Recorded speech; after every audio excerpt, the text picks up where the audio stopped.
అన్నం తినకుండా నేనెలా బ్రతికేది? నేను జీవించడం వలన భూమికి భారమే కానీ ప్రయోజనం ఏమున్నది అని చెప్పి కన్నీరు కార్చాడు. శ్రీగురుడు, నాయనా, క్షణంలో నీ బాధ పోగొట్టగల ఔషధం ఇస్తాను, భయం లేదు.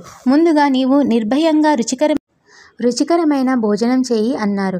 అప్పుడు ఆ బ్రాహ్మణుడు ఆయనపై విశ్వాసముంచి శ్రీగురునికి నమస్కరిస్తుండగా ఆ గ్రామాధికారి కూడా వచ్చి నమస్కరించాడు. శ్రీగురుడు, నీవెవరు, ఎక్కడుంటావు అని అడిగారు. ఆ గ్రామాధికారి, స్వామి, మాది అవస్తంభ శాఖ, కౌండిన్యస గోత్రము. నన్ను సాయందేవుడంటారు. మీ స్వస్థానం కడకంచి, కాంచీపురం. కేవలం భుక్తి కోసం ఒక యువనరాజు సేవలో సంవత్సరం నుండి పనిచేస్తున్నాను. మీ దర్శనం వల్ల నా జన్మాంతర పాపాలన్నీ నశించాయి.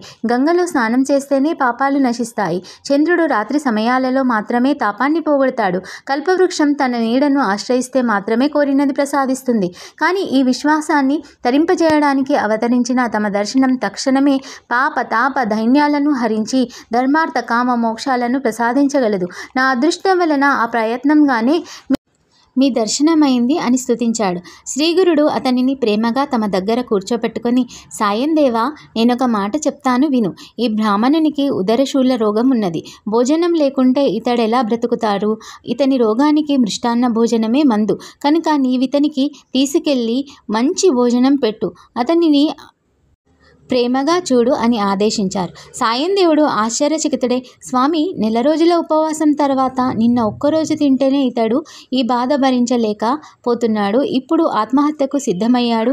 ఇతనికి భోజనం పెడితే బ్రహ్మహత్య పాతకం చుట్టుకుంటుందేమో అన్నాడు. స్వామి నవ్వి, ఇలా అయితే ఇంకా మంచి మందు చెప్తాను విను. నన్ను మించిన వైద్యుడే లేడు. ఇతనికి పరమాన్నము, గారెలతో కూడా భోజనమే పరమౌషధము. నీవు సంకోచించక ఇతనిని తీసుకొని వెళ్ళి అలాంటి భోజనం పెట్టు అన్నారు.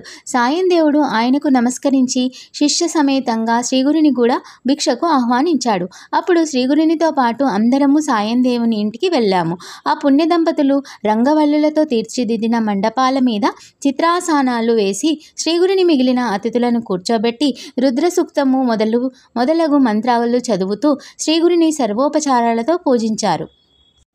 శ్రీగురుడు సంతోషించి, నీ సంతతి వృద్ధి పొందుగాక, నీ వంశస్థులందరికీ మాయందు భక్తి కలుగుగాక అని సాయందేవుడు ఆశీర్వదించారు.